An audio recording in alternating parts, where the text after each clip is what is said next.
અમરેલીમાં કોંગો ફીવરનો શંકાસ્પદ કેસ નોંધાયો। જિલ્લામાં 12 વર્ષ બાદ શંકાસ્પદ કેસ નોંધાયો છે। સાવરકુંડલા માનવ મંદિર આશ્રમમાં કેસ નોંધાયો છે। ગુરુકુળના વિદ્યાર્થીને અમદાવાદ સિવિલ ખાતે ખસેડવામાં આવ્યો છે।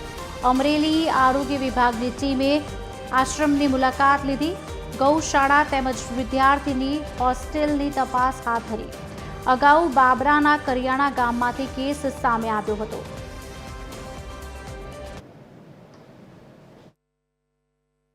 સાવરકુંડલા તાલુકામાં માનવ મંદિર આશ્રમ છે, ત્યાંથી એક બાળક જે છે, વ્યક્તિ છે, રોનક જયેશભાઈ ગોંડલિયા, 18 વર્ષની ઉંમર છે ભાઈની।